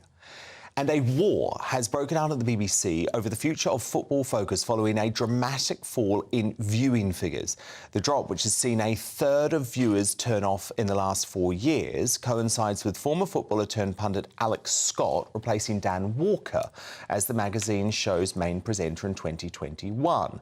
And over the weekend, a bitter Twitter spat broke out between Walker and Scott after Walker said he hoped the show would stay part of the TV landscape despite it, quote, struggling Pauline. That prompted this catty response from Scott, a gif simply saying, interesting. Walker then wished Scott well for a show on Saturday. But we know what this is all about, Calvin, and the suggestion, the debate, which not many people are prepared to have, but, you know, we will, is that actually blokes don't want to see a female presenting and analysing on the men's game. Do you think that's what's behind the drop in? I certainly think there's a good chunk of that. And throughout sport, it's not only just the BBC, everywhere. I mean, you go on Sky, you'd be astonished to find a footballer now, a male footballer, giving any views at all. There's always a lady footballer giving, or an ex-footballer giving her views. Now, personally, every so often, I don't mind it. In tennis, I love it, right? However, in football, it gets on my nerves, and clearly the audience don't want it with Alex Scott. Now, this is the other issue. The other issue is it's a magazine programme about football, and that's not wanted either. So there's a race to the death on this. They've obviously got a bit of a dud, as well, I don't know if she's a dud or not, but anyway, the audience don't particularly care for her. And also they're doing a format which is unwanted. And she's pretty woke, isn't she, Alex Scott? I mean, look, she was a great player, but she has gone along with the woke narrative on things. Yeah, I think viewers turn off that. Yes, I mean, that is one of the problems that goes with all this. So sometimes you see the rugby. So you see huge blokes, 7'3", weighing 28 stone, and next to them is some very slim lady who once threw a rugby ball for Northampton or somebody. I sound as though I'm being a bit disparaging there, but to my mind, it does not work. Tennis, fantastic. Other sports, not. Well, it's interesting when you look at Dan Walker, because it was quite bitchy for someone who proclaims himself to be Mr. Nice Guy. However, is he not proving the point that you cannot be a straight, white, Christian male at the BBC anymore and thrive? He had to leave the corporation and go to Channel 5. Yes, I mean, I don't really feel sorry for Mr. Walker at all. I mean, he's joined in on all this in order to give himself some publicity, because nobody knew he was even on Channel 5. That's what's happening on television. Television, I'm afraid, is in full-scale collapse. If you want to see another collapse, so just look at Channel 4 News, where all the old lefties there are all having to leave because there's no work for them to do. And so their audience is way down. And Newsnight talk that the BBC might even axe it all together, move it to an earlier slot, slash its budget, because that's been millions and millions of the show that no one's watching. There's no point moving it to an earlier slot. The audience will be even smaller than it is right now. Nobody wants Newsnight. Nobody wants Channel 4 News. All this kind of liberal lefty stuff is gone from it. I look both sides of the story here on GB News, and a BBC spokesperson told us tonight. Hold on a second. Both sides of the story on GB News. Always. Have I come to the wrong? Oh, don't be so rude. I've come to the wrong station. Don't be so rude. I'm being incredibly Ofcom compliant here, and I'm going to continue to read this out. Football Focus continues to herald the start of a whole weekend packed full of sporting coverage for fans across BBC Sport, including radio, our website, and iPlayer.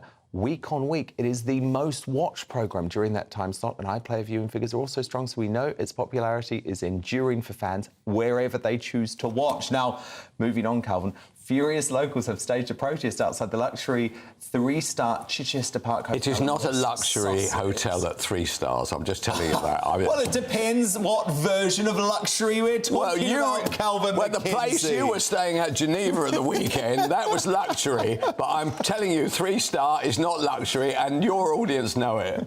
The move has resulted in the cancellation of hundreds of events, including, by the way, a woman's 26th birthday party. So here are the protests. Well, we've just looking at the protests there, Calvin. Yeah. So there's a revolt going on. People are rising up. It's terrible for people. Every high street, every city in the land, every town in the land is now being affected by it. And I was listening to one of your panellists earlier, who clearly must have been on the drink or something, suggesting that we could have 1.8 billion walking up. Nigel Nelson. Yes, walking up a high street in Kent, and that would be fine by him. Honestly, and he's a socialist.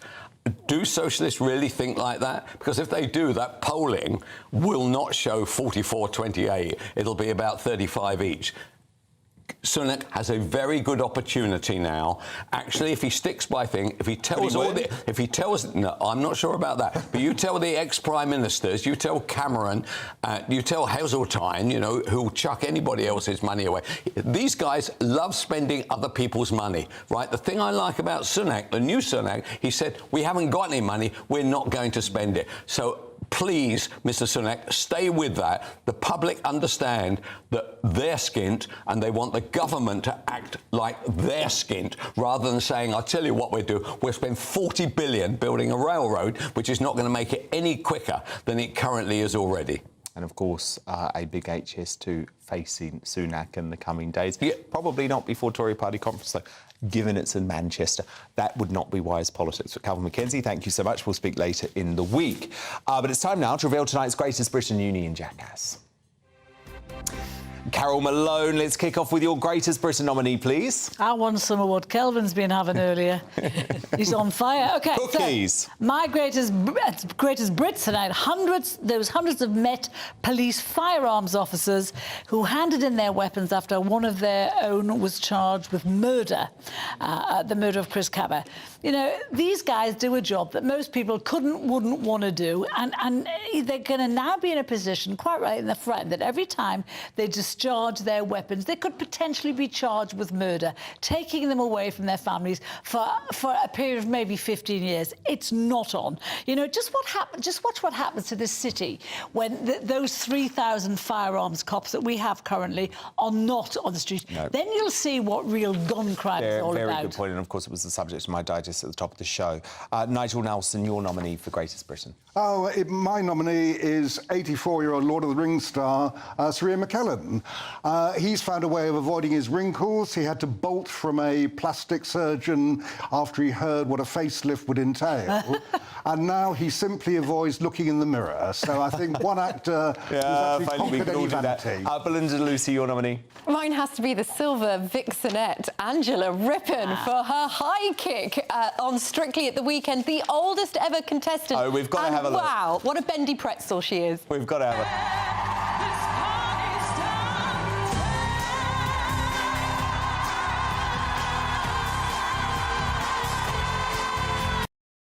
Flexible. I am tempted after that, but no, I've got to go with Carol Malone because, as you know, I'm incredibly passionate about this. The police officers have had such a hard time over the past few months, but on this, they deserve our support.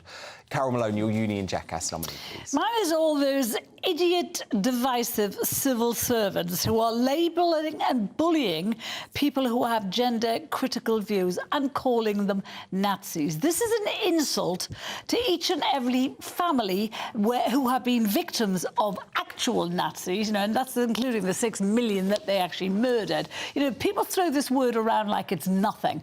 Rishi Sunak should sack everyone who invokes that word on someone who is giving their opinion on gender.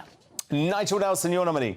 Sir Ed Davey, not so much for getting into a kayak and falling out of it, but for going on the water in the first place. Politicians should always avoid water. Look what happened to Neil Kinnock when he fell into the sea at Brighton. So wrong, and never recovered. Have a look at this.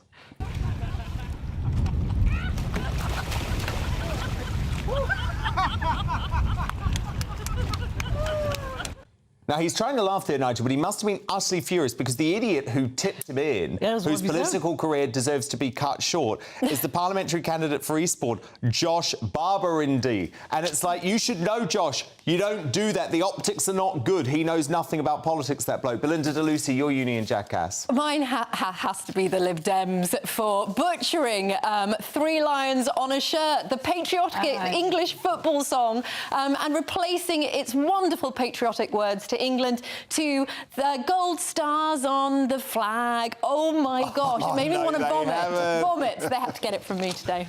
Oh, they haven't. Well, look, this is an easy choice because it's like Lib Dems, Ed Davey. But I'm going to go with Ed Davey because Nigel is so right. What terrible optics to kick off the conference being capsized, just like we would be capsized if the Lib Dems find themselves anywhere near power. Nigel Nelson, Belinda de Lucy, Carol Malone, my superstar panel, thank you all so much. I'm back again tomorrow from 9 p.m.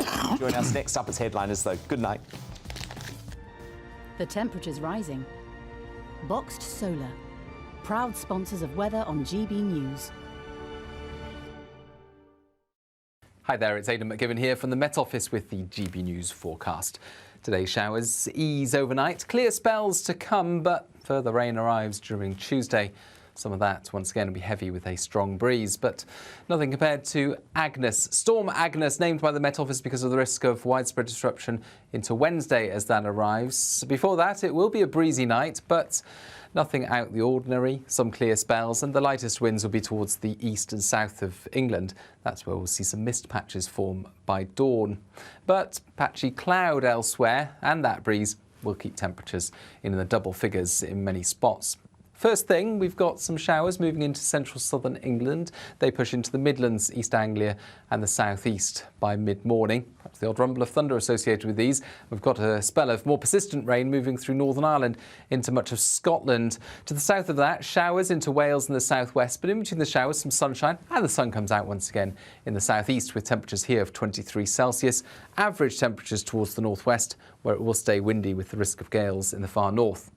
Those winds ease by the start of Wednesday with some early morning sunshine for many. But Storm Agnes is winding itself up in the Atlantic, and that's going to bring a spell of wet and windy weather during Wednesday afternoon and evening. Risk of widespread gales, especially around Irish Sea coasts, where there's the chance of significant disruption on Wednesday afternoon and evening. The temperature's rising.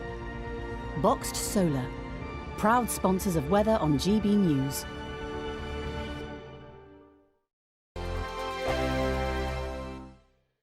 Monday to Thursday, 9 p.m. till 11 p.m. Join me, Dan Wootton, for 2 hours packed full of unfiltered opinions, unique takes, and fiery debates. I guarantee you blockbuster guests and exclusive reporting with no spin, no bias, no censorship. I think there is a culture of collusion, quite frankly. And no reason to go to bed. That's Dan Wootton tonight on TV, radio, and online. Monday to Thursday from 9 p.m. till 11 p.m. only on GB News, Britain's news channel. The Live Desk with me, Mark Longhurst. And me, Pip Thompson. It's here Monday to Friday on GB News. From midday, we'll bring you the news as it breaks, whenever it's happening and wherever it's happening, from across the UK and around the world. Refreshing, feisty, but with a bit of fun too. If it matters to you,